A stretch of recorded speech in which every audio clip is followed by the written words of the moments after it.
together really well, and it's created a very successful environment for kids to feel safe and like have fun at the same time. All right, very good. And I didn't think to do it at the very beginning, but I did just start recording just to let everybody know. So I will record this meeting, and then afterward, I was talking to Jen, I'll probably try to convert it to a YouTube video so that if people want to rewatch and they need to take notes on things, they can. All right, so thank you, Desiree. Who else wants to share about what's happened with their site this year? Yeah, Victoria? Hi, I'm Victoria. I just recently moved from Plaza to 10.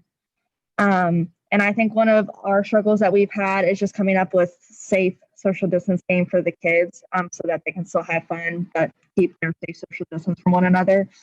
And I think one of our successes is that I think because we're with the kids and like on them about their masks so much and bathroom breaks, we really had a lot of disciplinary issues this school year. You have or have not? I didn't understand. Have not. Okay. Yeah, they don't get close enough to have problems with each other, I guess. Well, and then also I know your numbers would be affected. This is just observation for everybody that you have a lot fewer kids, I guess, than you normally would because of the requirements you have to meet. And so that makes it easier. So I say easier. I don't know if anything really can be called easier these days, but fewer numbers at least is easier to work with. Okay, thanks, Victoria. All right, who else? Yeah, Josh?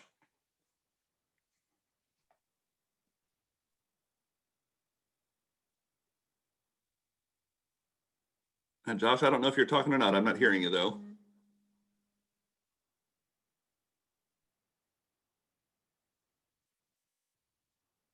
You're muted again.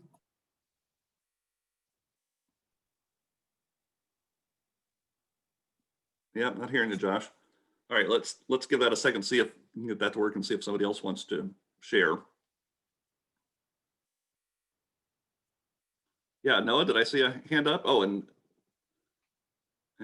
Reader also. So if one of you wants to share. Hi, I'm Danielle. I'm at Southeast. And Yeah, arts. See, I remember people even with your masks on. I can still tell who you are. How about that? Yes. Some of our difficulties is just reminding kids about masks and also about keeping their distance from other kids. One of the strengths that we have is we now have a greater bond with the group of kids that each teacher has. We've strengthened our relationships with them. Yeah, okay. And is that mostly because of group size, or do you think that's just the circumstances of everybody having to kind of endure this together, or some of both? I think it's a little bit of both, because we have a significantly smaller group than what I had last year. And yeah, what is the group size for you compared to last year then? Last year we were averaging 75. This year we're averaging around 25 to 30. Okay. And Jen, I'll ask you this then. Is that typical of, are any of the sites bigger than 25 to 30 kids at this point? I think so. What is our max, Lisa? Like 48 maybe? Yeah, I think we've got a couple of sites that average mid 40s, just because their space may be different than some of the other schools. So those that are in a small cafeteria are significantly lower than what they were last year. Yeah. Mm-hmm. Hey, Dave, can you check to see if Ace is in the waiting room again? Well, let's see here. I do not show anybody in the waiting room. Okay. I'll call and check on him. Well, Josh is coming back in, but I don't see Ace, no.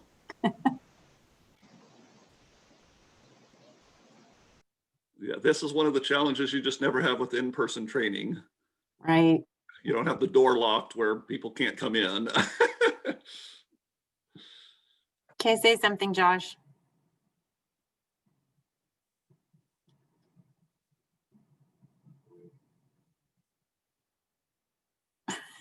Yeah, still not getting them there. No. All right, well, who else wants to share? Yeah, Noah?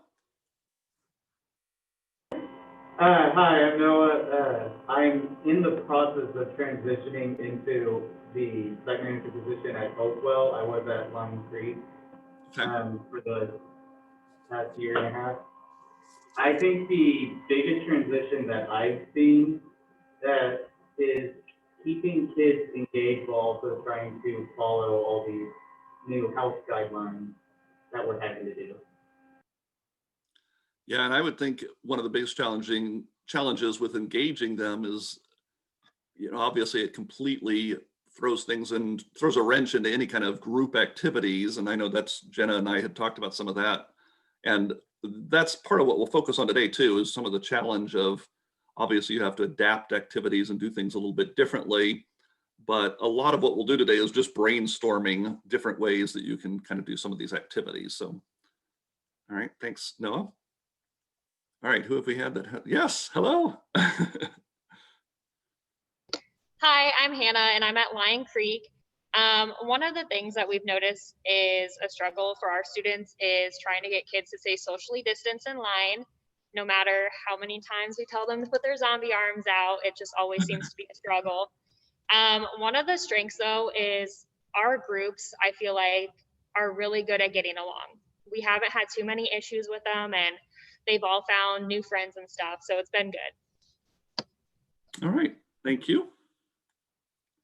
All right, who have we had that hasn't shared yet? Yeah, Jackie? Hi, I'm Jackie. I'm at Graydon. I would say one of our struggles is, like everyone else said, staying socially distanced in line, and sometimes at the tables if they want to show each other cool things that they made. One thing that we do well on is the majority of the kids mostly wear their masks when they're supposed to. I mean, we still have the few stragglers that are constantly not, but yeah. And this is just a question for anybody, but during the school day or during program time, like, do they have chances to be outside where they don't have to wear their masks, or do they still have to wear masks? I feel like maybe Jenna, maybe you and I had even talked about that a little bit. Yeah, they do still have to wear their masks outside as well. Well, and that's just, I'm asking more, I'm in Overland Park in Shawnee Mission School District, and I had driven by a school one day that I couldn't tell. They looked like they're out at recess, and I was just trying to tell if they had masks on or not. And I just wondered, I didn't know if that was the case, if they'd have to wear masks even during recess or not. I think that has recently changed. There for a while, they were not having to wear a mask during recess, but we still had to have them wearing it for Adventure Club because they regroup. So they may be with their class all day during the day, but then they regroup when they come to Adventure Club. And that was a struggle for kids to understand. I mean, that really was, so. Yeah, I remember you telling me about that now. So yeah, and that's always a challenge, even under normal circumstances, if any part of the school day is different than the after school program, then that can be hard for kids to put those together and recognize that. Who else do we have that hasn't had a chance to share? I see Hawthorne raised a hand, and then Sydney, right? Sydney Morgan. How about Hawthorne? Do you want to share first then? My name is Faith. I'm the new site manager at Hawthorne. I used to be at Chin. One of the things that I've noticed for sure is kids have a hard time socially distancing. They're very used to being next to each other at all times and sharing things. So that's a struggle. However, they are doing a good job of just having fun in the ways that we can safely have fun. Good. That's good to hear. That's encouraging. Yeah, it's going to be interesting, especially for, say kindergartners coming to school this year. They don't have anything to compare it to. And when things eventually, we hope someday, return back to normal, then that'll be an adjustment for them. All right, how about Sydney?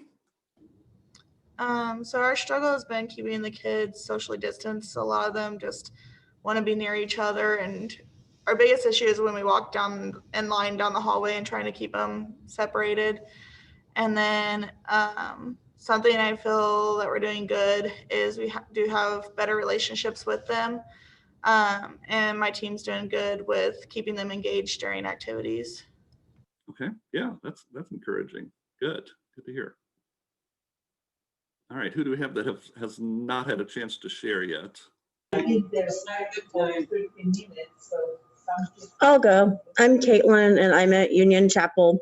Our biggest struggle is finding activities for the kids that they can do and keeping them entertained, since we're so limited on what we can do. And another struggle is during snack time, they're more concerned about talking and being in each other's faces than eating snack and keeping their masks up. Yeah, you know, my kids are both in high school and they will be doing in person this semester. We'll see how that goes. They tried it last year and got to do a whole 6 days. But the thing that I've talked to my kids about that I think just must be the strangest for them is at lunchtime. And for them to sit in the cafeteria where it looks like everybody in the room has no friends because they'll have to sit so far apart from each other. So I think that could be very odd.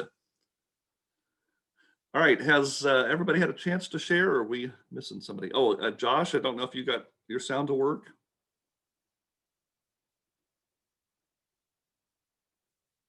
You can unmute and try it again, Josh, see if it works.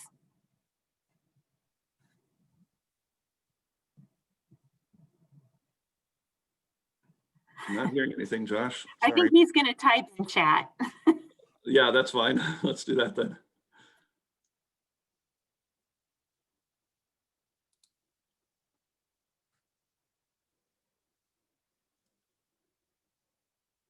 Yeah, Josh, if you just want to share something in chat, then I can relay that. And then I don't have any video or audio, it looks like, for ACE right now. So Josh says the only issue has been with young students coming in and not being exposed to any sort of structure prior to school. So the structure itself, yeah, that's what I was kind of saying about earlier about for kindergartners, that would be such a change. But yeah, just this is a whole different structure than it's been before too. So that would be quite the adjustment. Well, and I want to say to all of you, I can't imagine the challenges you've really had to face this year, certainly unlike any other year has ever been in this kind of work. And I just commend all of you for how much you've been able to do to work with the kids still, to try to give them some normalcy in a world that doesn't seem to have any normalcy anymore. So kudos to all of you for that. Well, I will go ahead and get us started in a more formal program, although it still feels kind of informal in some ways. But, oh, it says ACE's group is here and here. And okay, so ACE, do you want to share? If you can't, I don't know if we can hear you or not. He needs to unmute. Yeah, Ace, if you can hear us, you need to unmute and then you can share.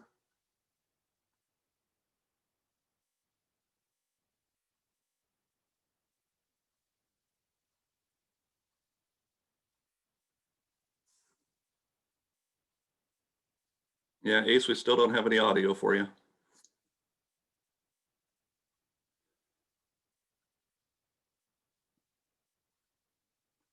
All right, well, I'll go ahead and hopefully we'll get everybody up to speed eventually.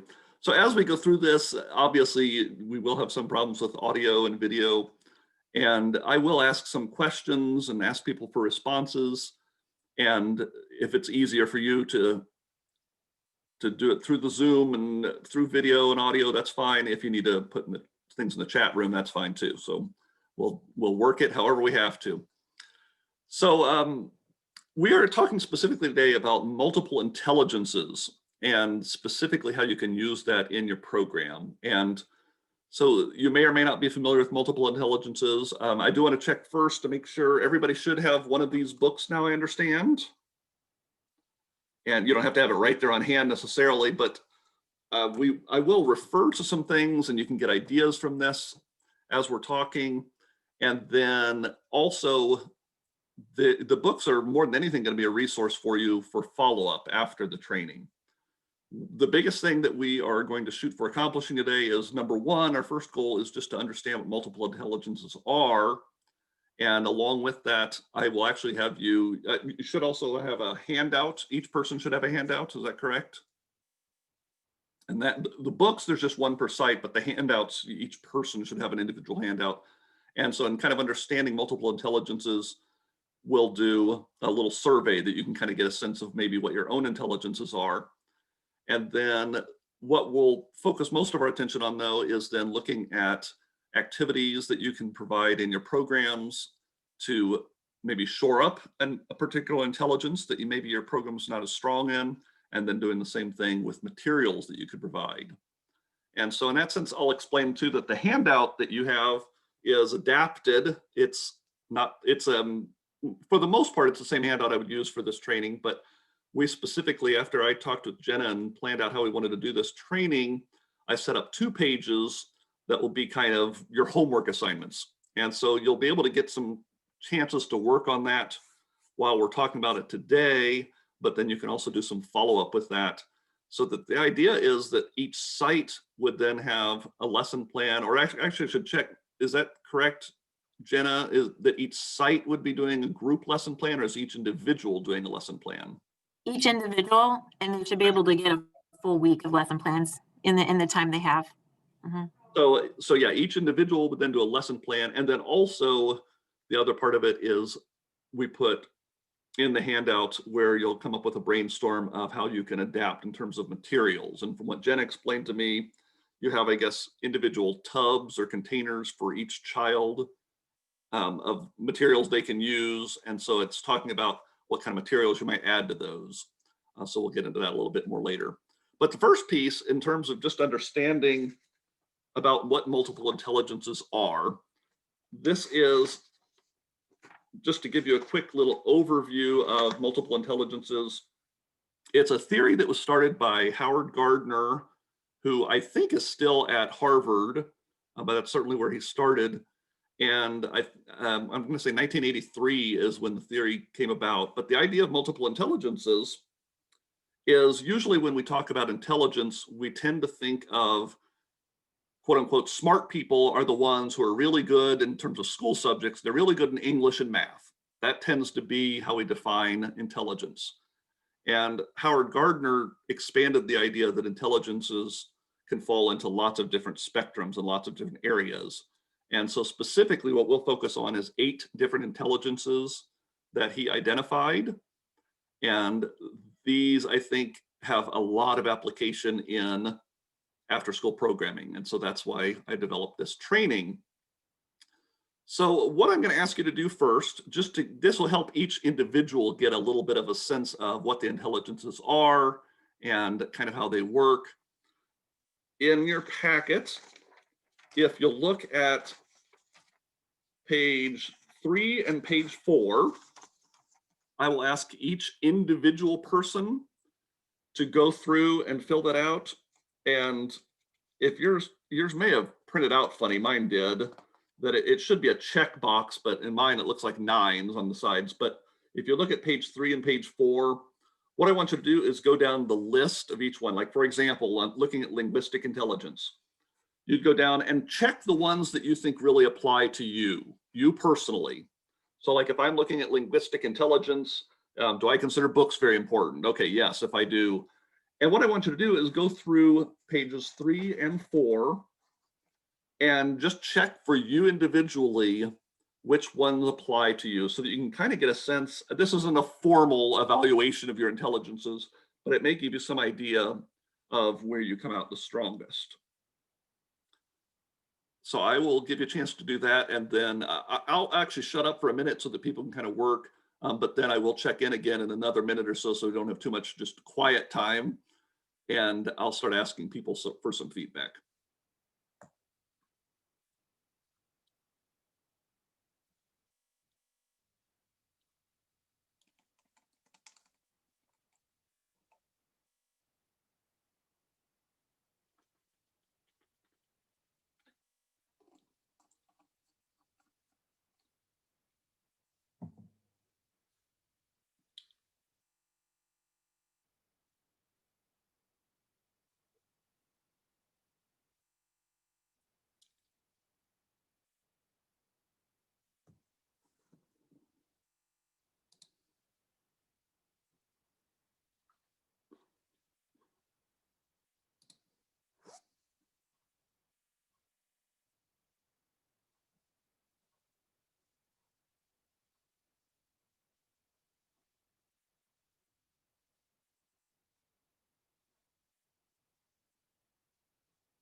I'm going to give everybody about 2 more minutes, and then I'll start asking questions again. If people need to keep working, they can. But we will start some discussion again in about 2 more minutes.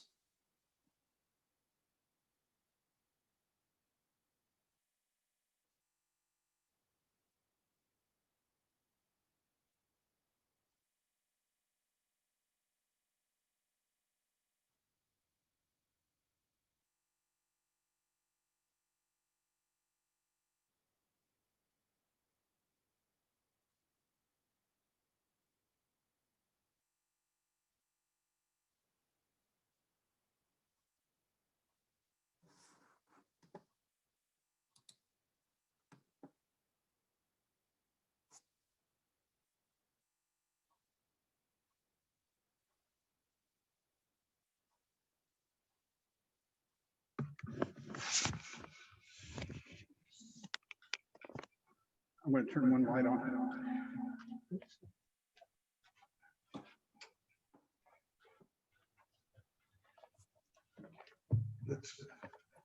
Hey, Ace, we can hear you. Don't know how you did that. I joined twice. I got my computer. But I got to turn the light off. You need to turn off the first one now, Ace, or we're going to get a double. Yeah, working on it.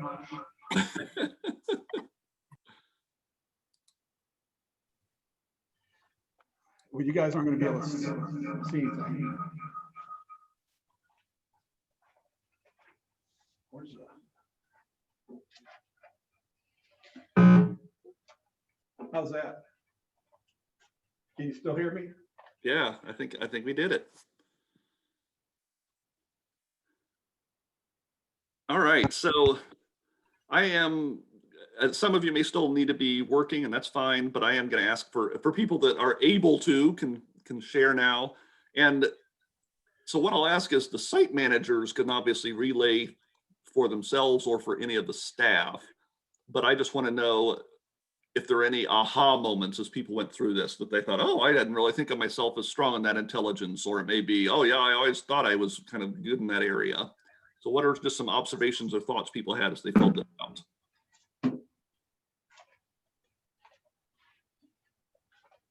Okay.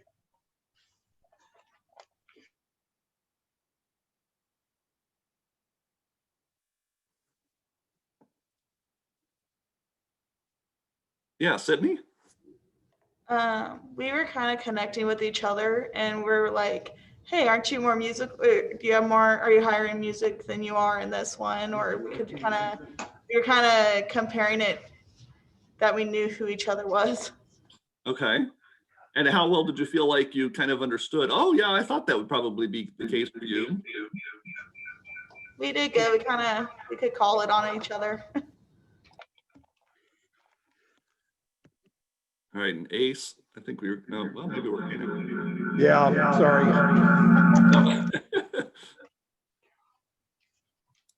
Hold on here. I want to make sure we're not getting a double audio. Yeah, Hannah, is that right? Yep. So personally, I wasn't very shocked about any of mine, but one of my staff, he said that his best subjects and stuff were in math and science, but that was actually his lowest score on this. Oh, interesting. Well, and keep in mind, this isn't some formal evaluation. So someone may still feel like, oh, well, I know this is where I'm strongest. You know, your gut reaction may be, I know this is really where my intelligences are. So yeah, that's interesting. Other people who had some observations or thoughts that they wanted to share. Yeah, Noah, did I say hand up? So we had one worker over here. We didn't realize she moved her hands around a lot when she talked. And so she asked all of us, and we like immediately were like, yes, you do.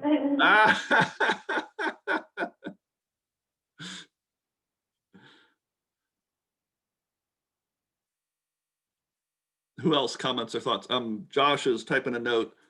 He noticed, and this is for you individually, Josh, that your scores have changed over time, that you scored much higher on linguistic than, whoops, what happened to the rest of that?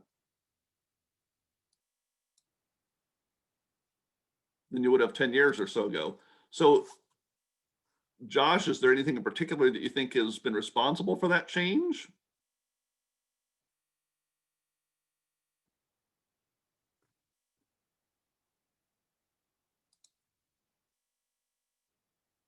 Okay, and so he just was a shy kid for a long time.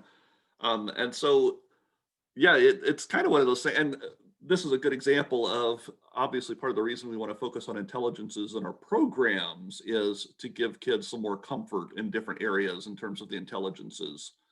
And so like linguistic intelligence, as Josh is saying, if a kid is particularly shy, they may not be as verbal, but they may still be very focused on linguistic intelligence. And I would kind of fall into that category, I think, Josh, that I was probably a much quieter kid, but I've always been very linguistic focused. I've always been a reader, public speaking, obviously, I like that. And so I probably would come out strongest on linguistic intelligence out of all of these, you know, and so now I like to talk a lot. At one time, I wouldn't have talked as much. How about anybody else? Just some observations you had in filling this out.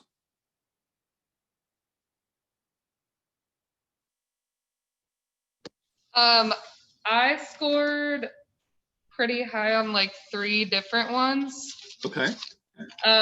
Linguistic, spatial and visual, and then musical. And then, oh, I'm sorry, tell me your name again. Desiree. Desiree, I was like, I can't, I know. So Desiree, were any of those surprises to you?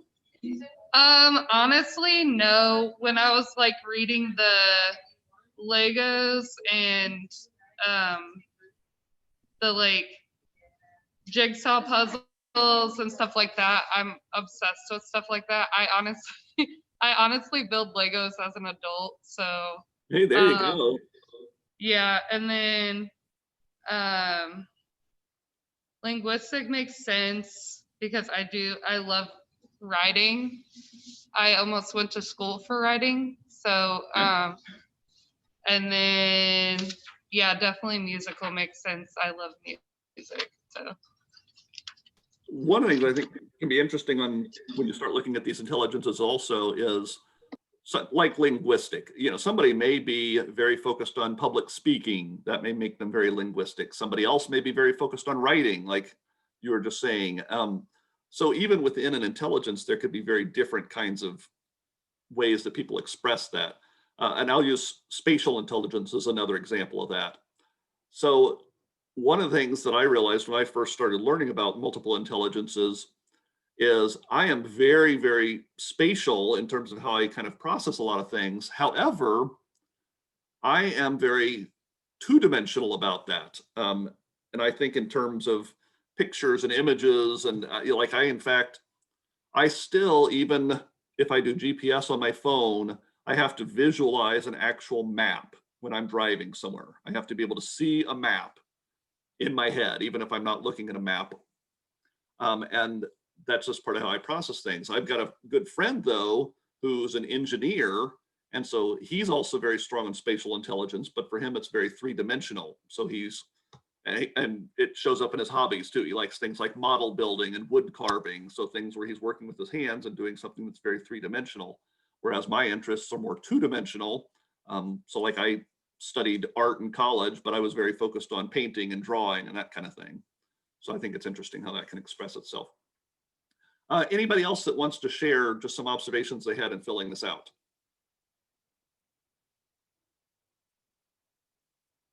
I'm wondering if I'm in the right line of work. Oh no. Why do you say that, Jenna? I literally checked every box in body kinesthetic and musical. So I feel like I should be performing on Broadway instead. There you go. Well, Don't ask me to sing for you. we all have room for different careers in our life, so who knows? Well, I think my saving grace was that I also had a very high score on interpersonal, so I feel like that might be my saving grace. There you go. Well, and again, this is not some formal evaluation. In fact, I have never seen one that really is assessing an individual's intelligence and where do they stack up. But the sense here is, more than anything, this gives you a chance to get some exposure to all of them, to kind of get a sense of maybe what each intelligence looks like, And I think it does start to at least stir that up for people, that they're like, oh, maybe I'm stronger in this area than I thought, or, you know, I always knew I was strong in this area. And I think that's the biggest thing that comes out of this. One of the things in terms of its applications in the after school arena is so many of these have very obvious applications, whether it's in the materials you're providing to the kids or the activities that you're providing to the kids.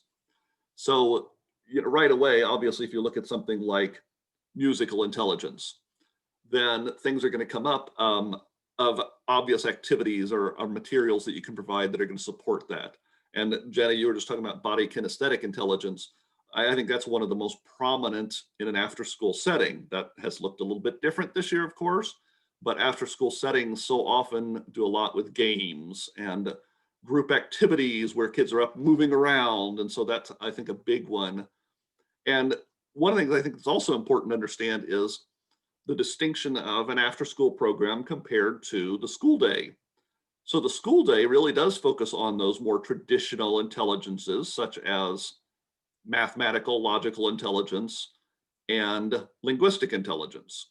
And you'll get exposure to the others also, but those two, I think, are the ones that get the most emphasis in your typical school day.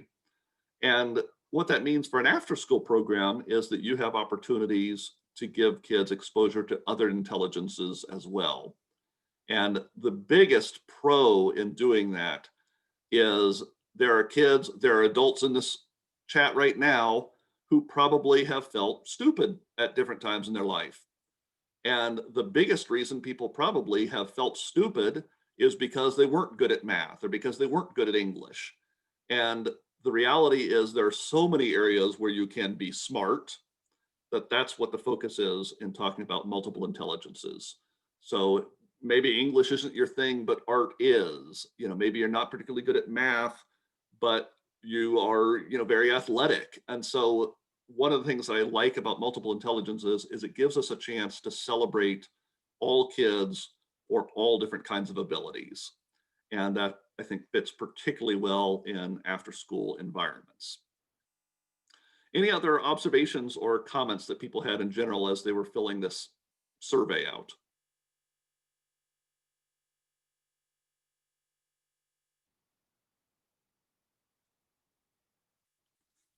All right, well, I'm going to move on to our next piece then. Well, first, I just want to ask another question, and that's, I made some comments about how this applies to the after-school arena, but I want to get your thoughts on that too. So first of all, and this, people can just raise their hands for a second. Had you heard of multiple intelligences before today? Okay, so some people had. And so then the next thing is, and this is a question that people can respond to either via chat or if you just have a comment to make. What, when you look at multiple intelligences, do you see as the most obvious applications in your own programs?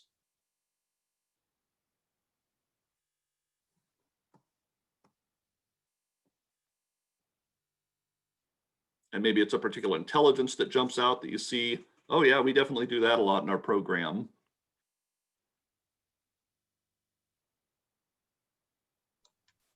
Hey, Dave. Can you hear me? I don't know if you can hear me. That's on me. Okay. This is Ace. And one of the things that the body kinetics, kinesthetics rather, you know, we do a lot of emphasis on large motor and then also spending time outside. And for some kids, one of the things we see is that they really excel at that. Other kids are not as inclined to that. You know, they'd rather sit and just, you know, that's not something that they are, you know, that's their go-to, you know. Mm-hmm.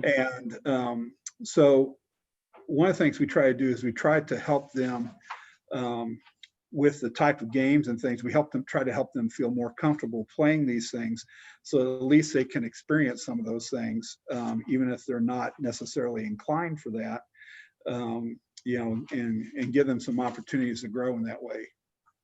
Okay, yeah.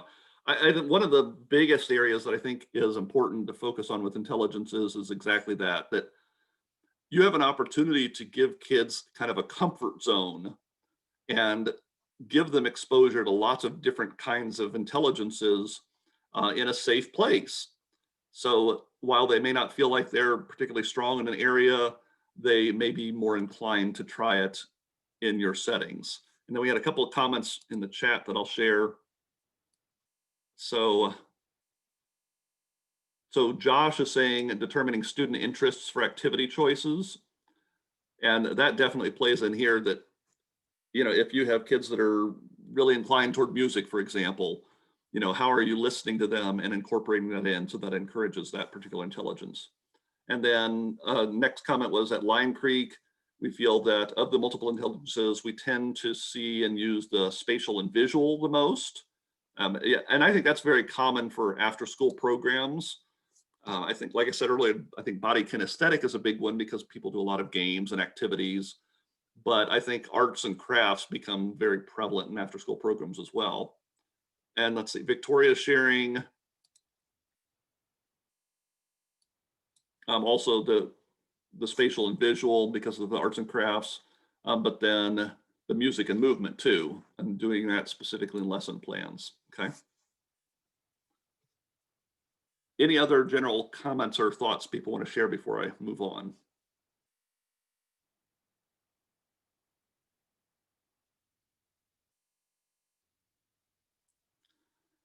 All right, well, that gives everybody at least an overview of the intelligences. And then you do still have, obviously, in your handout on page 2, that gives you just a very brief explanation of each of the intelligences. But just by going through that kind of inventory on pages 3 and 4, that gives you some idea of kind of what each of those intelligences looks like. And part of that, the idea with the inventory is that gives you a much more concrete look at, it's starting to get into some actual activities or actual materials that you might see specifically in kids that show that they may have this intelligence. So the next piece that we're going to drift into now is, now that we have kind of an understanding of the intelligences, we want to look at how we can use that in our programs. And we will do that in 2 different ways. And that's by talking about the materials that you can provide in your programs, but also the activities that you can do in your programs. So one of the things that I'd like you to do as a site is to really key in on, it may just be one intelligence, you may want to focus on more than one, but it's probably going to be easiest to key in on one particular intelligence and look at what are ways that you can emphasize that intelligence more at your program. So for example, if you feel like, you know, musical intelligence, we don't do a lot of music activities in our program, what are some ways that we can do more of that? So what I'd like you to do is take a minute as a group at your individual sites to just kind of talk about what intelligence you feel like you'd want to focus on the most. Which one do you want to strengthen? Do you want to improve for the kids overall? So I'm going to let each site talk amongst your staff. And then if you just kind of want to respond back, whether it's via chat or if you just want to comment.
All right, it looks like we're still having some discussion.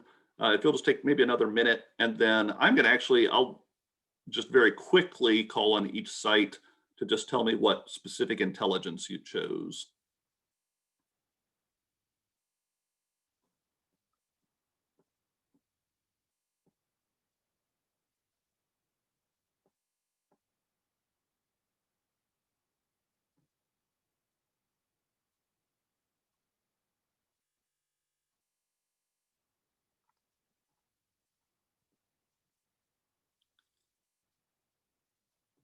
All right, just so I can keep track of who I've asked and who I haven't, I'm going to go off my screen just from my top left and work my way through. The screen looks different for each person, but I'm going to ask first, Victoria, if you could share for your site what intelligence you kind of came up with that you'd like to focus on. Okay, so for 10, we chose linguistic, like reading and whatnot. And then for Plaza, for the middle schoolers, we chose body and kinesthetic, just because of, especially at the middle school, we're limited because of sports. So in terms of being able to use space with sports happening, and because it is cold outside and they don't have like a playground or anything like that, finding activities where they can get up and moving while safely social distancing, but still stuff that's fun for that age group.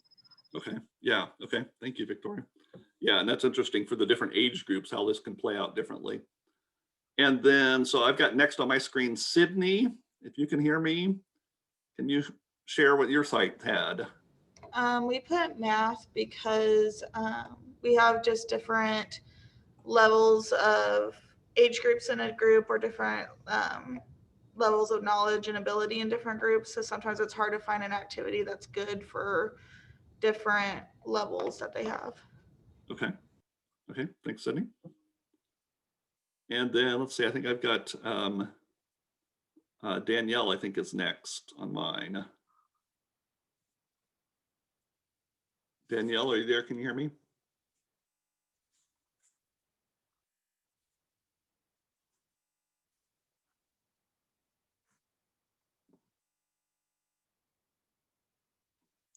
All right, I don't know if Danielle's hearing me or not.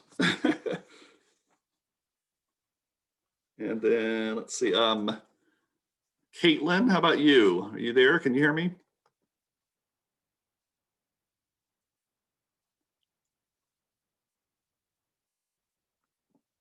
Well, some of you may still be talking to your sites, that may be.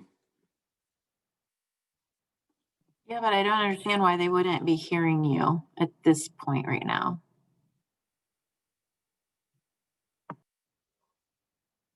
Yeah, I don't know. Well, we'll come back around. See, how about Jackie? I've got you next. What did your site come up with?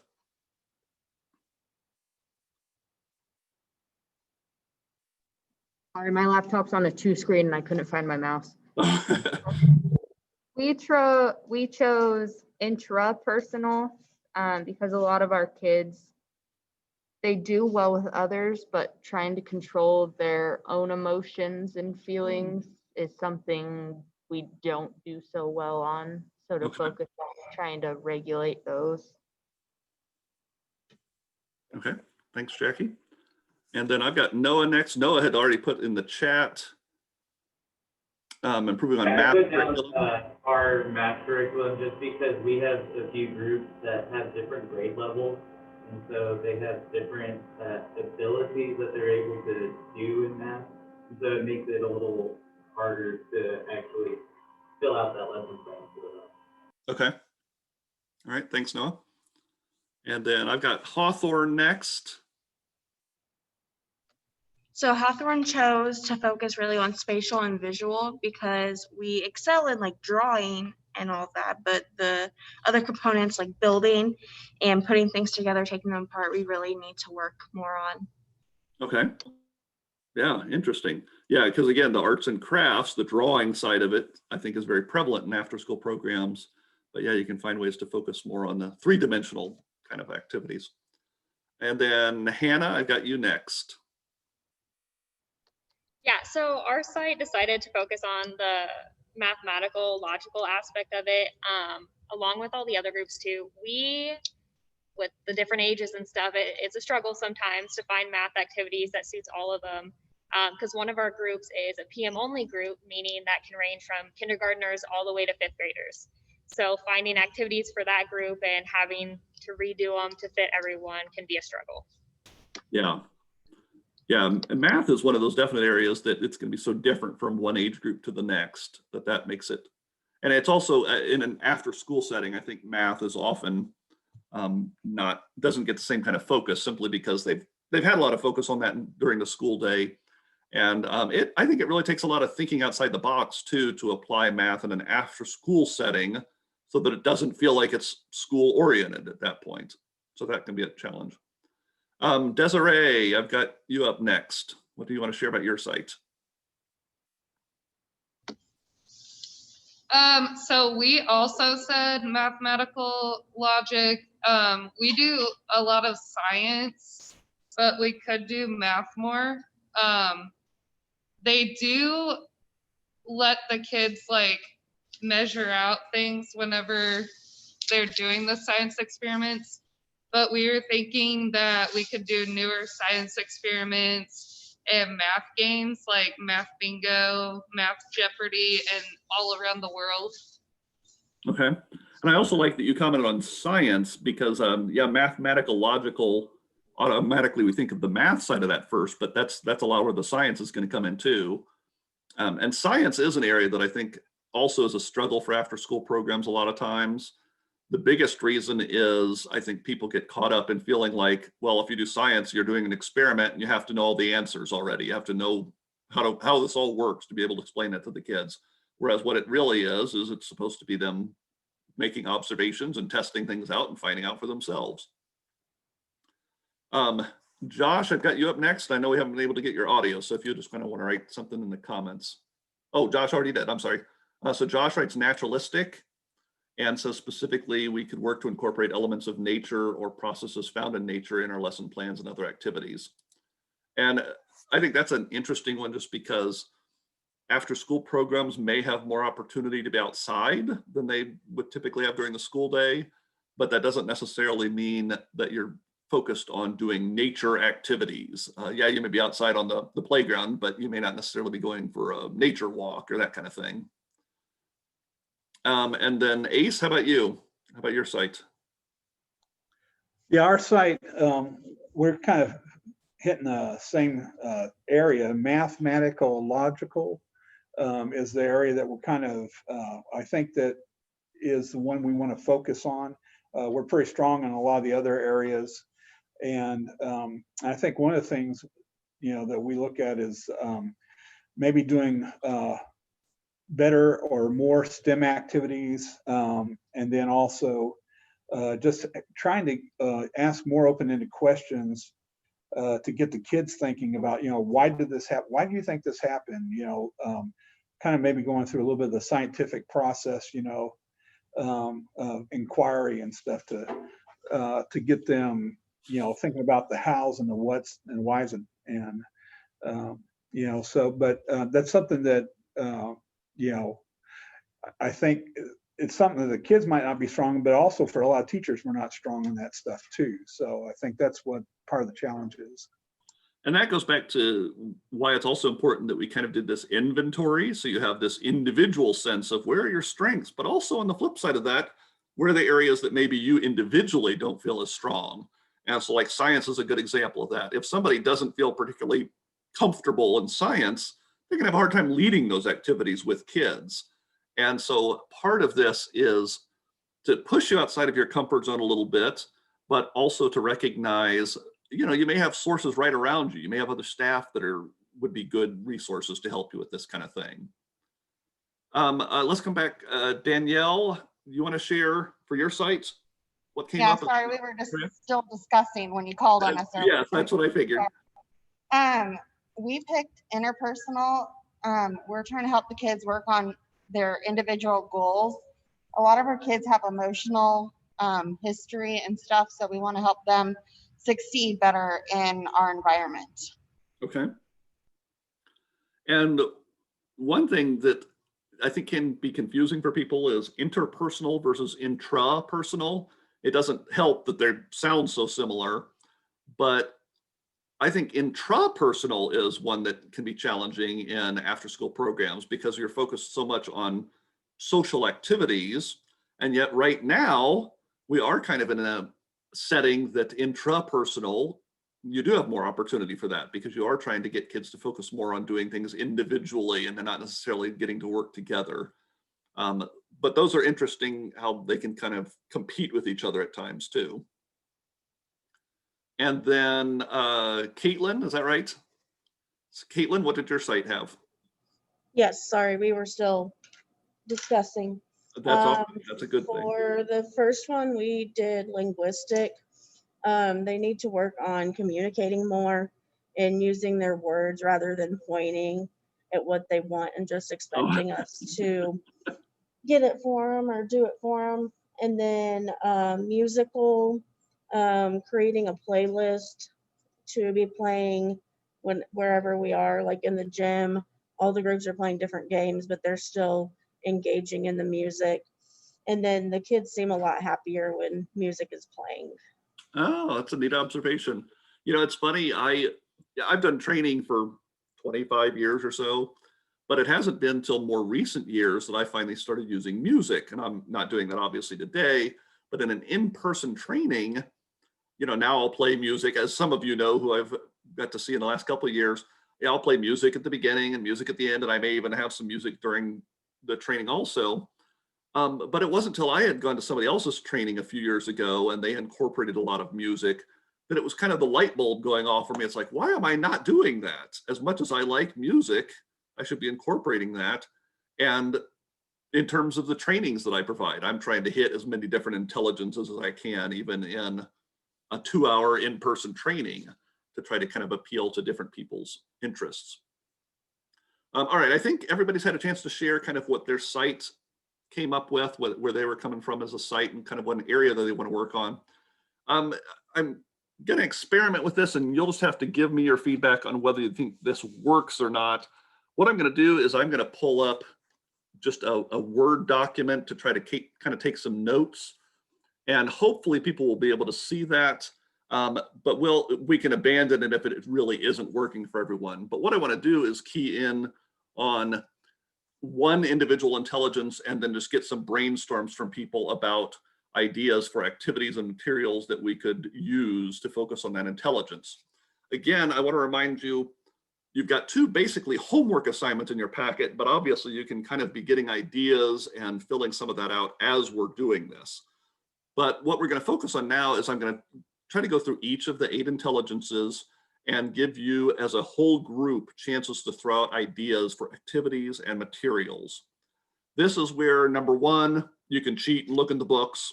That's what the books are for. That's a resource for you. And then number 2, obviously the discussions that you have amongst your own staff. So I'm going to kind of combine activities and materials all as one discussion. But then obviously you have individual assignments that break it down into those 2 areas. But what I'm going to do is, like I said, I'm going to pull up, I'm going to do a share screen, and we'll just have to see if this is workable or if this is annoying for people. I will say one problem with me sharing the screen is that means I cannot see everyone at once. So if somebody has a comment, they'll have to speak up or they'll have to write it in the comment section, and we'll see if that will work or not. And actually, I'm trying to think. Yeah, I don't know if I can even see the comments section at this point, unfortunately. We have got the screen set up. So I'm gonna say, we'll try this, and then people just give me feedback if this works or not. I'm gonna start, and first of all, can everybody see the screen that I've got pulled up? Okay, so I've got mathematical logical intelligence because a lot of people commented on that. What I'm going to try to do is just take some notes here if people want to throw out ideas for activities and materials. And since it doesn't look like I have access to the comments when I've got it on the shared screen, Jenna, I'm going to ask maybe if you could help me with that. If you want to read the comments section, if somebody has an idea that they shared in the comments section, then I can. Yes. Or if they, yes. Because there's the raise hand feature. If they click on participants, and they can raise their hand and I can see who's ready to share. But either way I can see. Well, we'll try this, and then we'll see if people would rather just have the discussion without me taking the notes like this, because I can also just physically write notes on paper, but this way everybody can see the other ideas. So we'll see if this works or not for people. Okay. So let's just try mathematical logical, and then I'll turn the share screen off for a second and just get people's feedback if they want to keep doing it this way or not. So since this is the one that came up for a lot of people, I'm just asking for you to brainstorm and throw out ideas. Again, you can look through the books, you can look through the handout, you can just have discussions amongst your staff at your sites. But if you can just share some ideas of materials and or activities that you could do in your programs to encourage this intelligence. I think somebody had already said like math games in general was one that you could do. Maybe some specific math games that they have some that work or their kids like. Yeah, what are some specific math games that maybe some of the sites have used?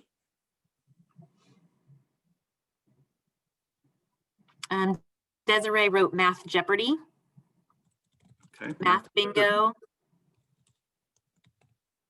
and then All Around the World Math. Okay. And then I know STEM activities. I think Ace had mentioned that specifically, and I'll just put STEM activities, but also science activities in general. So how about, yeah, go ahead, Jenna. Josh shared Mora. Is that how you pronounce it? Josh, M-O-R-R-A. It's an ancient Greek finger counting competitive game. Counting game, is that? Counting. Okay. And I'm going to back up a second to STEM and science activities. Specific science activities or things that people have maybe done in their programs?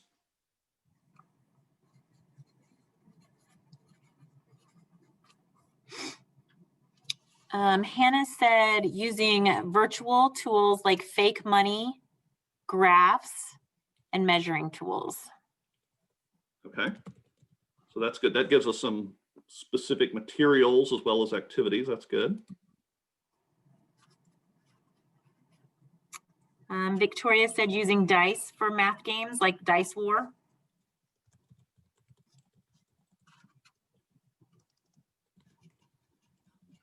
Okay. And Desiree said volcanoes, lava lamps make snow, and exploding soap. All right. So I'm sorry. Volcanoes, lava lamps. Make snow. No, I think I missed something now. And then exploding soap. Exploding soap. Okay. And then Josh said determining which items are magnetic or not and why.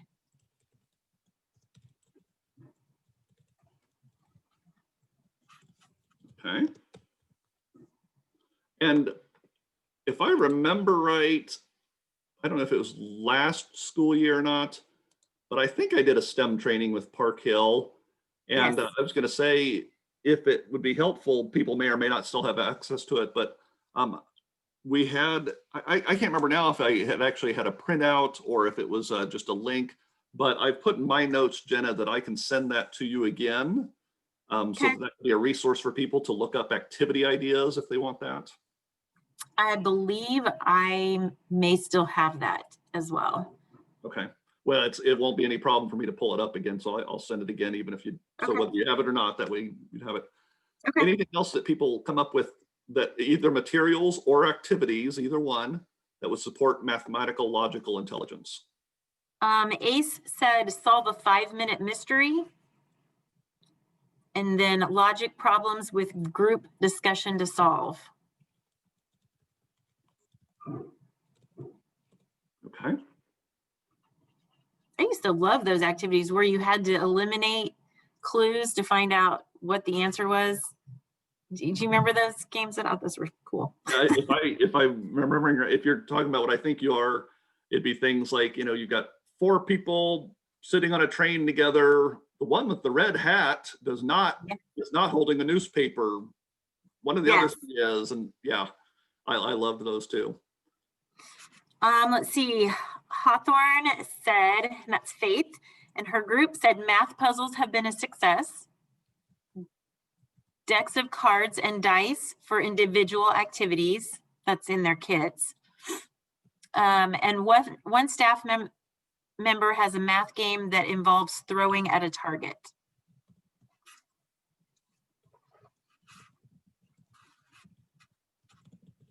Okay. And I should probably wrap this one up so we can get to some of the others, but anything else that somebody wanted to throw in on math and Yep, Desiree has a game. Is this a game, Desiree? Roll and cover. And then Caitlin at Union Chapel said sink or float, which is getting a bucket of water and random items and then seeing what sinks or floats. And then they also had dominoes for counting, adding, and subtracting. Okay. All right, so that gives us a start there. And again, I just want to be able to generate a lot of different ideas here that we can send out for everybody. And then that will help you in filling out your own individual lesson plans, but then also how you're going to add materials. There's also ground darts with bean bags for simple addition. I'll make that note too. What did you say? Ground darts. Round darts? With bean bags for simple addition. Okay. All right. So, all right, I'm going to stop sharing for a second. And is that distracting for people, or is that helpful to be able to see that up like that? Thumbs up if helpful. Thumbs down if distracting. Okay, I'm seeing mostly helpful. Thumbs up for helpful. And Jenna, thank you very much. That helps for you to be reading off comments while I'm doing that. So yeah, I wanted to start with math and logical because that was one that I think a lot of people had commented on. Otherwise, I think we may have hit all the intelligences in terms of what people commented on that they wanted to focus on. So of the other 7, is there one that specifically jumps out that we really should focus on? I'm trying to think if there's another one a lot of people brought up or not. I think we were kind of all over the place with the others. No, but I think the naturalistic is one that would be really good. I mean, I think that one was kind of stood out as being different. Let's go back to share screen.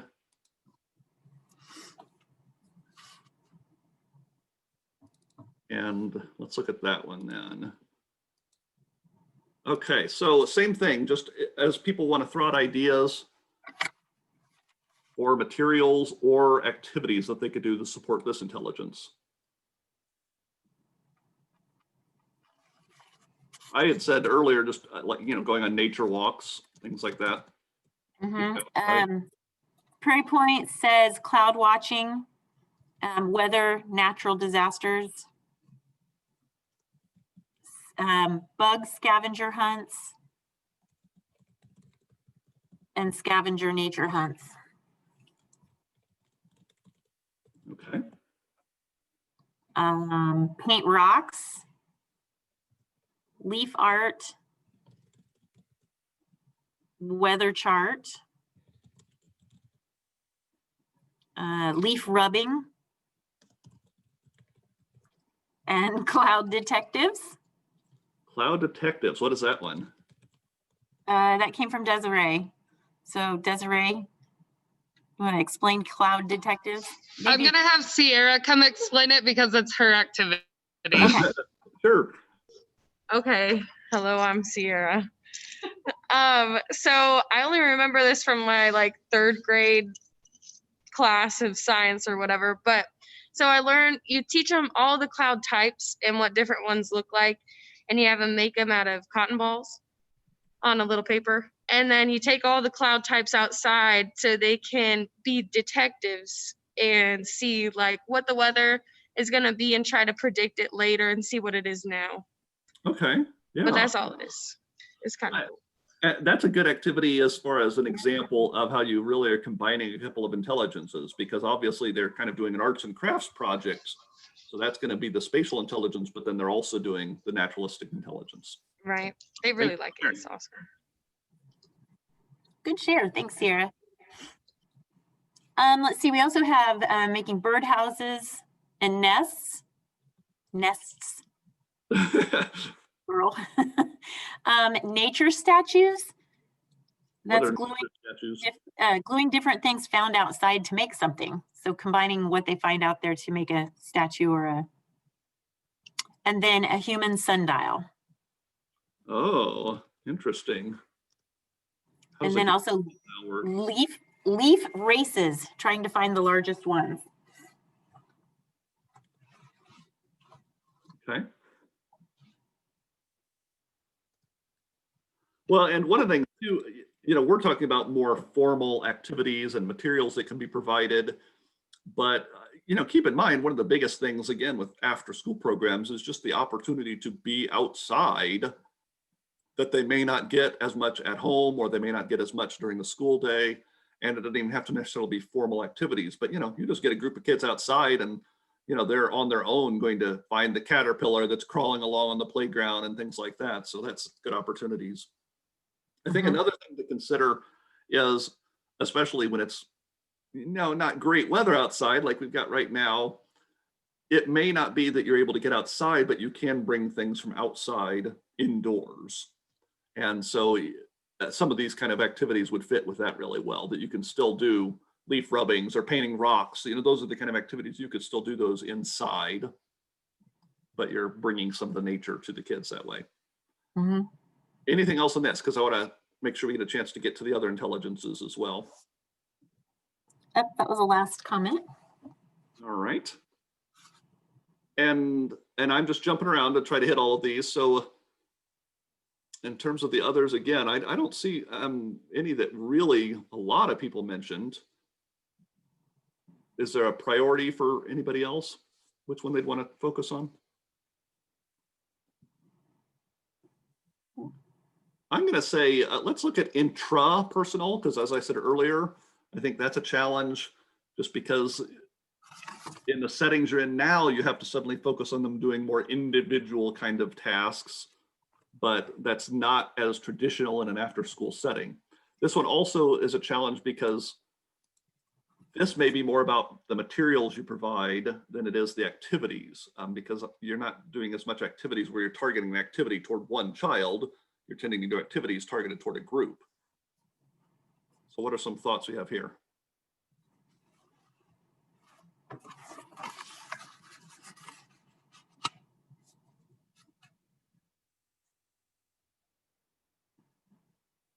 Well, one of the things I will say, I think we kind of emphasized this earlier, but because of the way you have to provide materials to the kids right now, you know, having their individual buckets or tubs for materials obviously is focusing on them individually. I'm going to throw something in because I remember this from last year. One of the sites did a business. So their arts and crafts things that they would make, then they had fake money and they would be able to purchase that so they could kind of see how the business ran. I think, was that Line Creek? If I remember correctly.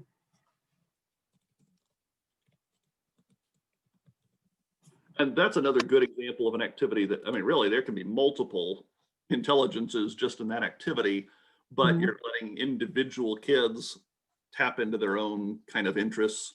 And this is also, yeah, I don't know how Line Creek specifically had done this, but this is obviously the kind of thing that kids could work together as a group. You could have several kids that want to do an activity together, or you may have one that wants to do an activity all by themselves. And in a lot of ways, that's really what you're getting at with intrapersonal, is giving them opportunities that they can do something by themselves if they want to, but at the same time, they may choose to work with others. And so the biggest area here is to support kids getting to do something by themselves. So I got a couple things that have popped up. Mandala, the game Mandala. I don't know Mandala. I don't know if I'm spelled. MANDALA. Then make a gratitude journal.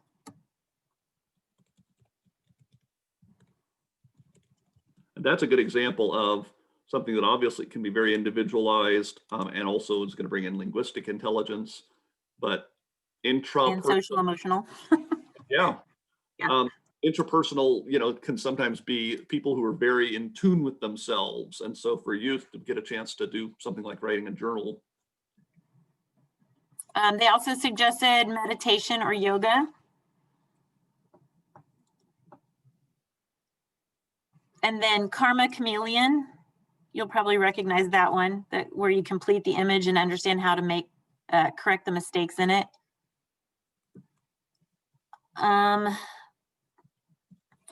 Finding your niche, discovering what they're good at and demonstrate it for the group. Oh, Josh said mandala is creating a sheet with 10 attributes they feel define who they are. And they draw each one of these on a sheet and then explain what each drawing represents. Okay. And then Sydney said they do meditation as they go into quiet time. We have yoga again. Meditation, but I'll also just write, you know, quiet time, having a quieter time kind of built into the schedule. Use of hobbies, like stamp collecting if they have an individual hobby. Individual Lego sets. Okay. And then making memories in Adventure Club jar. And then painting with music to reflect your mood. Well, and there's another good example of one that can tap into several different areas, obviously. And then doodle journals. Okay.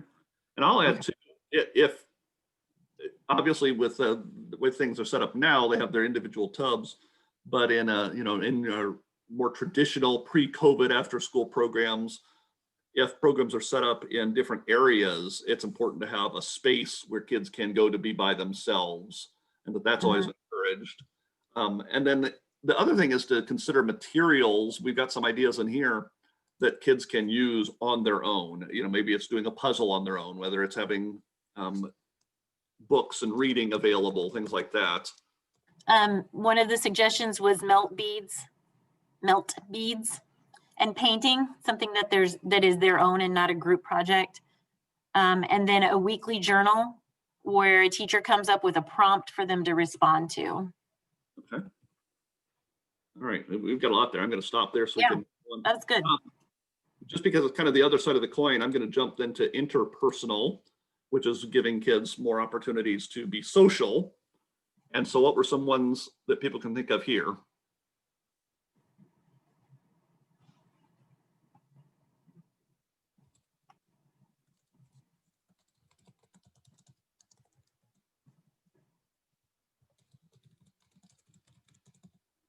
I think this is definitely where the group sports come in. Like if you play soccer, or of course that gets kind of iffy because they can't touch the equipment after each other. So soccer works because it's mostly feet. Team charades. And then paint a partner or write something positive about another person. Pictionary with a partner, dance-offs, give each child in the group jobs to complete each day, Team Jeopardy, compliment letters, can be out loud or written and passed as notes.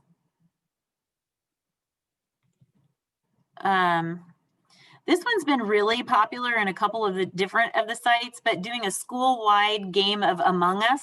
Have you heard of Among Us, Dave? Not familiar with that.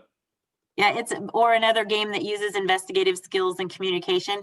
It has to be adapted because I think the premise of Among Us is eliminating each other. So they've had to kind of make it more school appropriate. But it does use investigative skills and communication. Whoops, oh gosh, they're coming in fast now, hang on. Yeah, thank you, everybody. You're throwing in lots of ideas, so that's very helpful. And Jenna, thank you very much for reading them off. Building a tower as a group using bean bags. And then, yeah, go ahead. No, go ahead.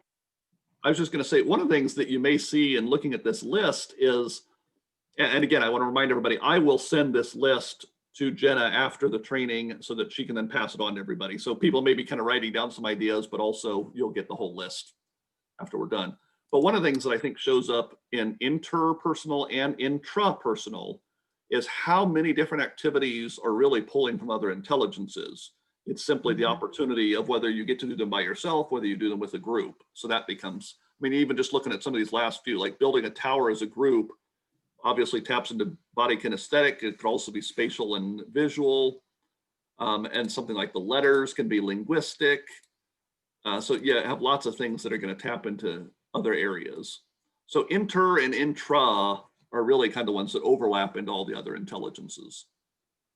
This one's a different one too. Teaching kids their zodiac signs and how they can relate to their personality traits. I mean, that could even go into study of the stars and the star formations that go with zodiac signs too. You could really expand that. Well, and speaking of personality traits, even something like talking about multiple intelligences today, maybe you give kids a chance to do the inventory themselves and they can kind of get a sense of what intelligence they might be strong in. Or one of the things that I've often done when I worked with kids directly is I had them involved in a lot of the planning that we would do. And so you might provide them with resources that they can help do that planning. And so you could use something like the book that I've given everybody and let the kids go through that. Let the kids find ideas that they'd like to use. Funny note, Desiree said Among Us got banned at Renner by the principal. So that might be one you have to check and see if you can do or not at your school. Modifications. Anything else in this? You've still got a few more. This one's kind of interesting. It's called Coke and Pepsi. Each side of the room has an option for their interest, and then students pick which they like more. So like TVs versus movies, or cheese pizza versus pepperoni. That's kind of cool. All right. Can we move on to another one? Anything else? I might have missed a few there, but I can also, there's a way to print the chat too. So if I missed something, I can pull it up. Well, I was gonna say, I'll tell you what, when we're done with this, Jenna, I will send you my notes as a Word document. And then before you send it out, if you wanted to add anything to it that you maybe missed in the chat, so you could do that. And then I'll send it out to everybody. How about, I'm going to jump up to linguistic next. Because this is one that I think linguistic and mathematical logical, as I've said, are ones that really get focused on a lot in school. But I want to see what kind of things people have as far as an after school setting. How can you focus on linguistic intelligence? One thing I will write right away is it came up in other areas, like using the journals for intrapersonal. Obviously, that can be a linguistic thing also. Something else that I will add that I don't think happens enough in after-school programs is storytelling. Let kids verbally make up stories and tell stories as a group or as individuals. We've got write a play. Oh, there you go. Write a book. I have to share a personal story. Just the other day, I was telling my 15-year-old how I was in 6th grade and my class wrote a play. It was kind of a melodrama and I got to be the villain in the play. But what was funny is, it shows my age and what era I came from, because our play was disco themed. So in the end, I have to have a dance-off challenge with the good guy and I lose, which would still be true today. I would lose any kind of dance contest. Okay, so we have popcorn reading. Say it again, Jenna, I'm sorry. Popcorn reading. Popcorn reading? Mm-hmm. I don't know what popcorn reading is. I think that's where they each take turns. Like it used to be before, they would throw a ball at each other and then the next person would get to read it. I'm not sure. It might be a point and click thing now, but storyboards, comic books, choose your own adventure stories, and illustrating stories as they're read, I'm assuming. When I was in programs, one of the activities I remember doing with kids is we would write our own choose your own adventure stories. Illustrating stories, I stopped myself in mid-word there. Debates, giving students school-friendly topics to debate. Yeah, probably not discussing politics. That's probably not a great idea. Yeah, can't even do that as adults. Let's see, allowing students to take charge of a small group activity. We already have comic books, but making comic strips, Mad Libs. Complete the story has come up twice now, where you start a story and then the next student adds to it. Sentence trains. Write a parody of a popular story. Oh, okay. Let's Yeah, see, and then a book, a movie, you know, it could be different kinds of stories.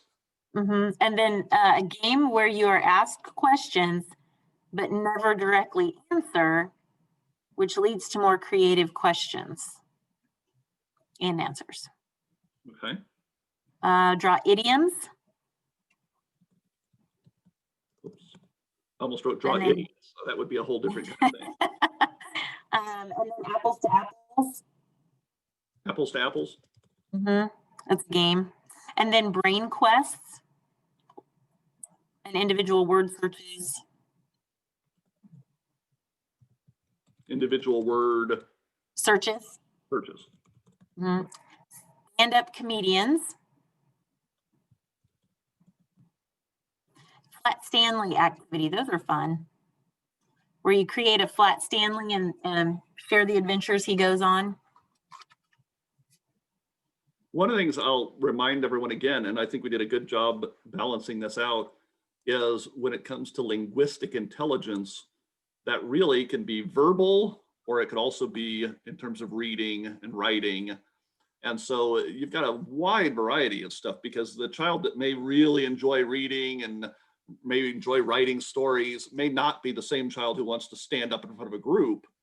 I was talking to my kids just about that the other day too. You know, I like both ends of that. So my favorite activity in grade school was in classes we'd write a story and then get up in front of the group and read the story. But those are two different aspects that some people may not want to enjoy doing both of those. Well, I mean, you have some students that really love to read, but they hate to write. Yeah. All right, we've got a lot on there. So let's see, what else do we have left that we haven't done? Spatial and body kinesthetic and musical, I think all three. So let's make sure we can get to those. I'm just going to go down the list here. So spatial is next. So spatial and visual, and this is one of the things we've already identified, that arts and crafts in general may be a strength in your typical after school program. But I know we did also have some people talked about more building, more 3D structures. That may be something that would play in here. And Legos also comes to mind, but that'd be another area of building and focusing on three-dimensional. What else do people have in terms of spatial and visual?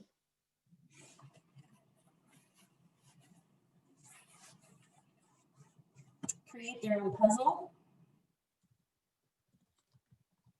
Make maps.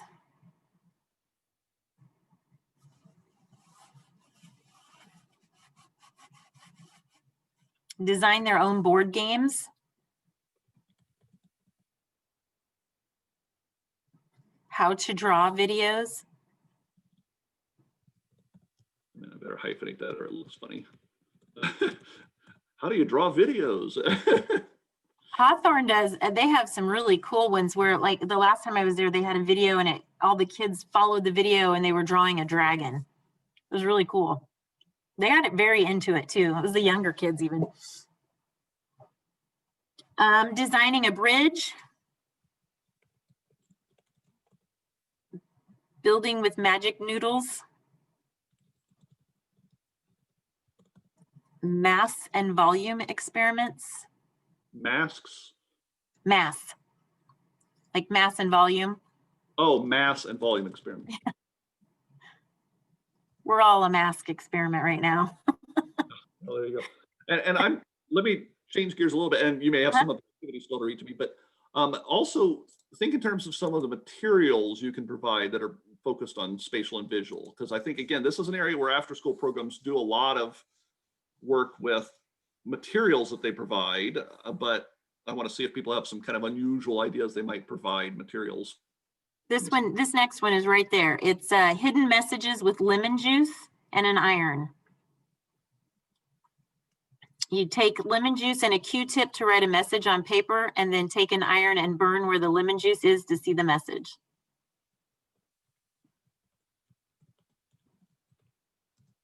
Okay. And then using building blocks. Architecture, where they draw a building and they make blueprints.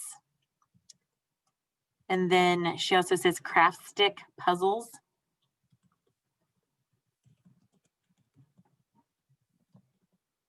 And model magic. That to me is a good example of a material that can be provided that's very open-ended. It doesn't quite play out this cleanly, I guess, but in general, I think activities tend to be where we're providing something to the kids where we have a set agenda of a goal. What do we want to accomplish in this at the end of this activity? Whereas materials are providing them with things that are very open-ended, that they kind of decide what are they going to do with this. There's also a way of obviously melding those two together, such as like with model magic. You know, if you get some kind of clay or some kind of Play-Doh or anything like that, you may be doing that with a very specific goal. You know, we are all going to create, just because I'm seeing the architecture right above it, we're all going to create some kind of building with our Play-Doh or with our model magic or whatever it may be. And then you're going to explain that to the group. Or it can just be you're providing it for them during a more free time kind of part of the day where they make what they want with it. There's building with toothpicks too in here. Okay. Polymer clay, it's oven baked. Polymer clay? Polymer. Polymer clay. Yeah. Who knows if I spelled that right, but people will You know did. it. You did. And then marble painting.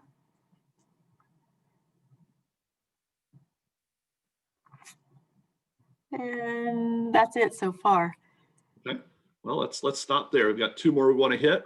We're doing pretty good on time. We've got about 20 minutes left. I want to make sure I get us wrapped up by 10 o'clock. So we've got body kinesthetic and musical. I'm going to jump to musical first because I think that's one that sometimes gets overlooked in after school programs. So let's talk about that first. So musical intelligence, what are some ideas for activities and materials?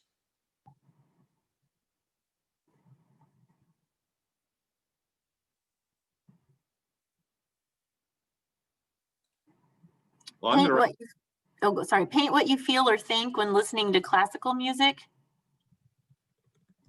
and using the musical dots.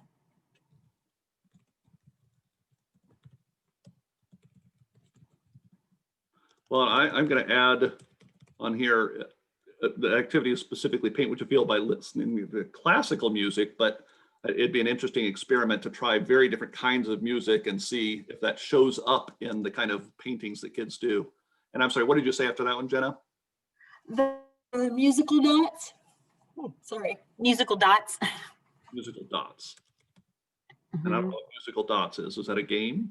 Well, it says it's those round spots they put on the floor like they do to play when the music stops. Sometimes musical chairs kind of scenario. Freeze dance. Rain sticks. And they also said make instruments as you did that. Create a playlist for students. Yeah, and I can't remember who had shared earlier about using playlists like in the gym and having music in the background for kids. Tissue dance. All right, what's tissue dance? Desiree. Boom whackers. Danielle put boom whackers. No, that is either. Sorry, someone just walked in.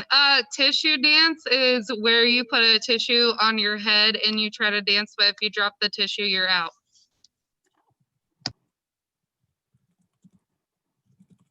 And Danielle, do you want to explain boom whackers? Boom whackers are the colored tubes that when you hit it on your hand, each one makes a different note. And then you can make a song with it. Okay. Josh said play Baby Shark using Adventure Club instruments. Is that what AC meant, Josh? Let's see, introducing multicultural music.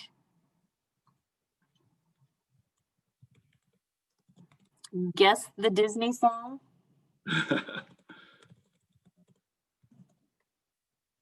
Maracas.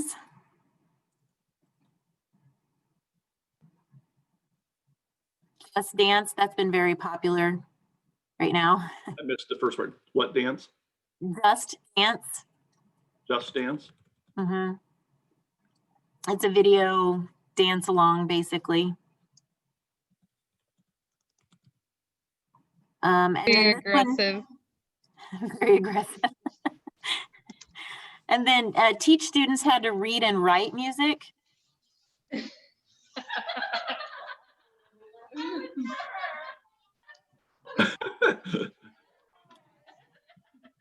And then have kids make their own song on music paper. And Victoria brings her violin and plays the song for them. Hey, Desiree, mute yourself again. Giggle box.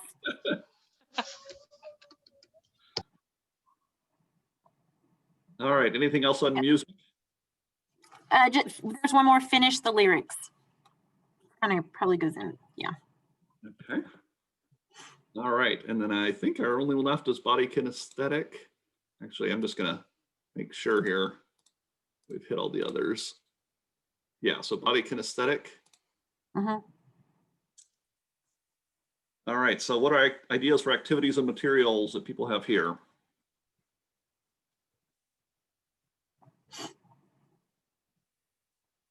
Well, I'm going to write two things right away. You can go very different directions with this. Obviously, sports is an obvious one. Why am I not typing it? Say it again. I'm sorry. One. Danielle, you're not muted.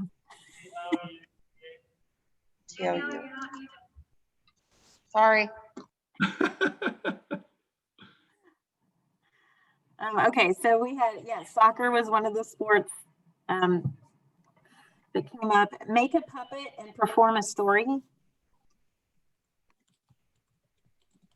And actually, drama in general, drama and performance can be a big one here. That's another good example of an area that obviously can overlap because body kinesthetic, but also linguistic intelligence might come into play here. Mm-hmm. We've got kickball and noodle tag games because we have to play our tag games now with noodles so that they're not physically touching each other. Yeah. Guess the leader.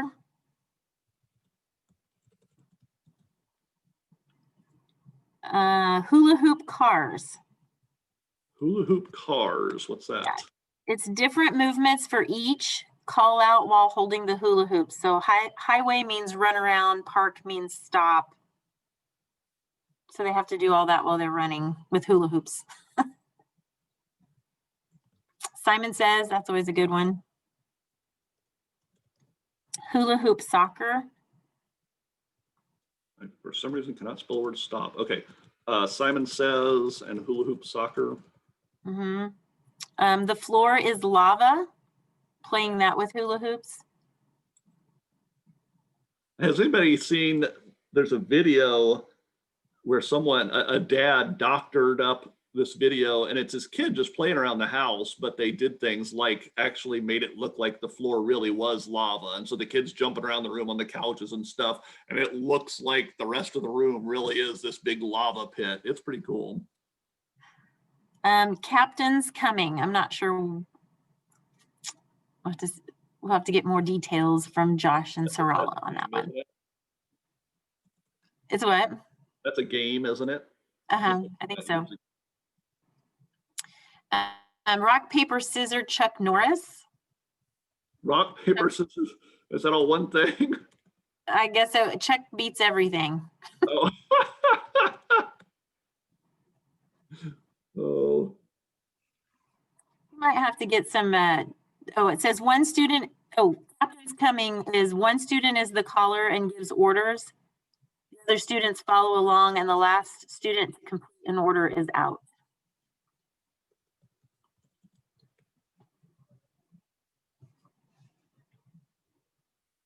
All And right. then there's one called Land, Sea, Air.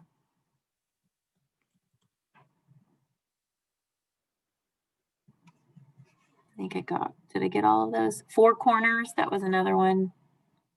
Detective.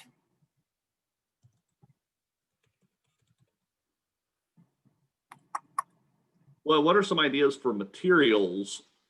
We've got a lot of activity ideas here. Oh, well, you got the hula hoops and the soccer balls.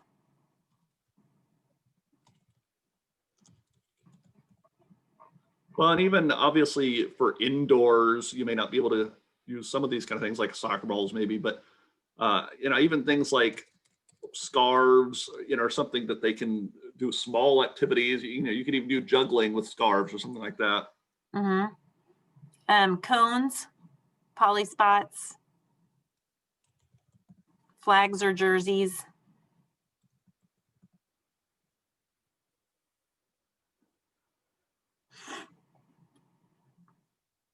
All right. Anything else on body kinesthetic? Ghost in the Graveyard. That's another game.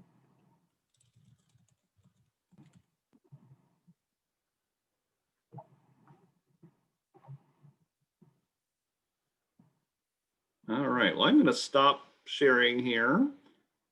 We've got lots of things on there for materials and activities. So, whoops. Sorry, I'm now clicking around on other things on my screen. Stop doing that, Dave.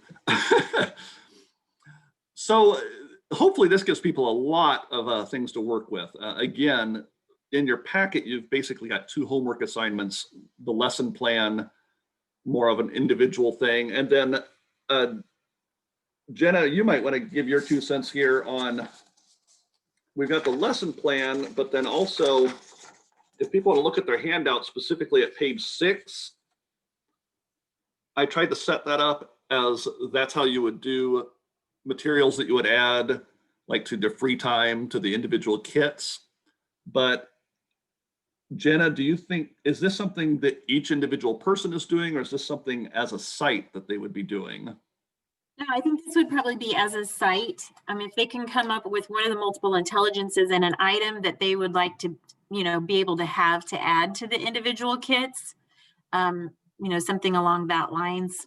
Maybe because that would be something that we could look at by site. Yeah, okay.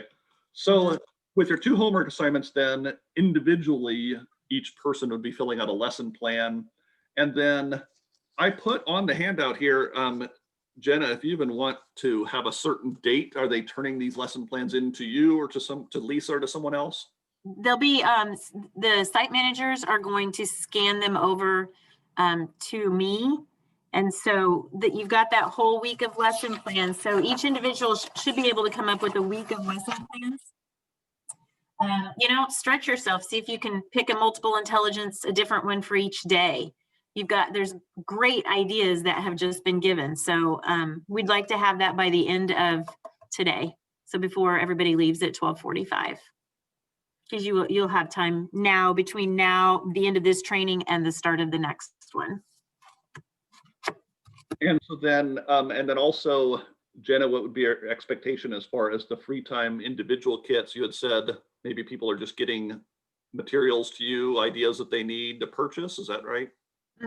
Yeah, because that's something we can take a look at. They each have a monthly budget. Okay. And we'll see if we can't do that. If we have more than one site wanting the same thing, we'll see what we can do to find discounts and pricing. So.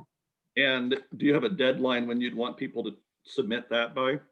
Yeah, both of them need to be submitted before they leave today. At the end of the day, okay. Yeah. Okay, and so what I had done in the packet is I had put how you can kind of break down your plan of how you would do the individual kits. But I think more if you're discussing that as a site and how you're doing that, Jenna, it doesn't sound like you necessarily need anything in writing from them other than here's what materials we'd like to add. Okay. Yeah, that can go along in the email when they, or scan. I mean, that can be emailed to me. That's fine. So, and I did put a copy of the lesson plan. Thank you, Jenna, for sending that to me. But I also want to reiterate, Jenna and I talked about, some of you at your individual sites may have kind of changed this individual plan so it doesn't look quite like this. I just put this in here so you'd have it for a tool to look at while we're doing the training, but how you submit that is going to be based on your site and what Jenna typically gets from you anyway. So it doesn't have to be in this exact format, was my understanding, right, Jenna? Correct. It does, however, still need to have the name of the activity, the materials needed, backup activity. We'd like for you to come up with a backup plan on that in the same intelligence. And then the 3 bullet points for directions, so that it's very clear that if you did have a sub, they could come in and take over that lesson plan. So just the basics of what we expect on the lesson plan layout. All right. Any questions about the 2 homework assignments then from anyone?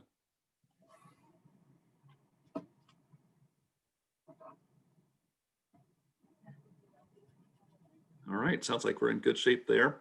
Well, you know, I didn't count how many ideas we had through all those suggestions, but I will say my chat screen shows that we had more than 99 comments. So we might have 100 ideas and all that you provided. So I will actually, as soon as we are done with the Zoom call, since you want them to submit stuff today, as soon as we're done with the Zoom call, Jenna, I will email you that list.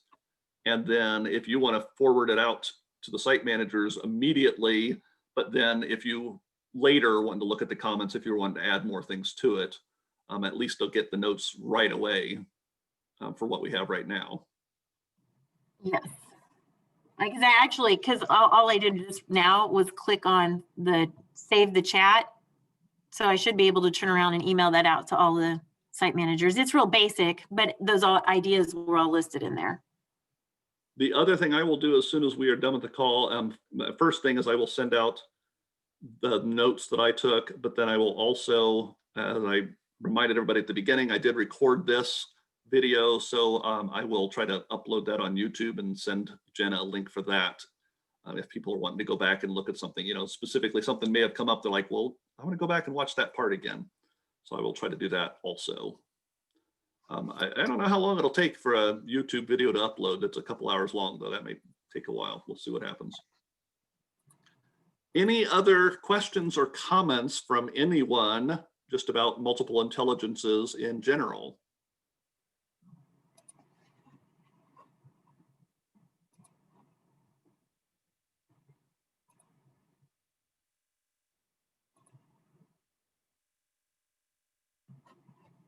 Anyone?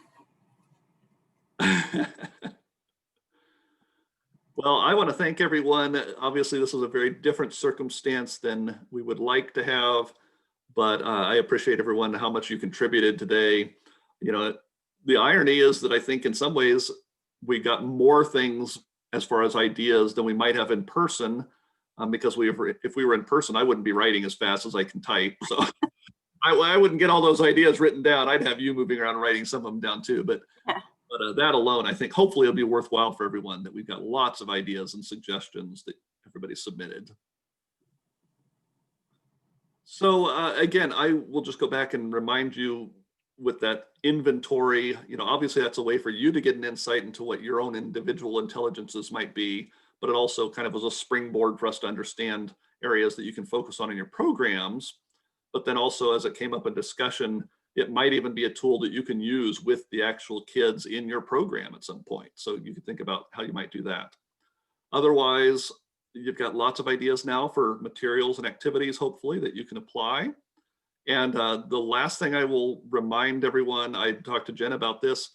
Jenna, I don't know if you end up having some kind of follow-up meeting. If we talked about it maybe at one time, if there's something you want me to sit in on a meeting down the road, if people are wanting to do follow-up questions or comments about this, I can certainly do that.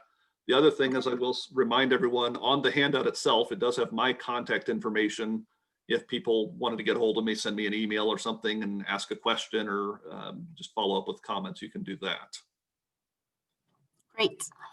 So I don't have anything else. Again, I just want to thank all of you. I'm going to get choked up, but the work you're doing is phenomenal. You are working under incredible circumstances and an incredible challenge. And bravo to all of you for stepping up and being able to do that and doing it with, it sounds like a very positive attitude from the discussions we had at the beginning. So kudos to all of you. Absolutely, we agree. We have a great staff and we appreciate everybody for your ideas and your input and your attention today. So, you know, not the most ideal way to do a training, but I think you did a great job, Dave. Thank you so much for stepping out of your comfort zone too, and including all of us in this really good training. So, Well, thank you very much to all of you. It was good to see you, even if it couldn't be in person. yeah. All right, anybody else have anything they want to add before we let this go?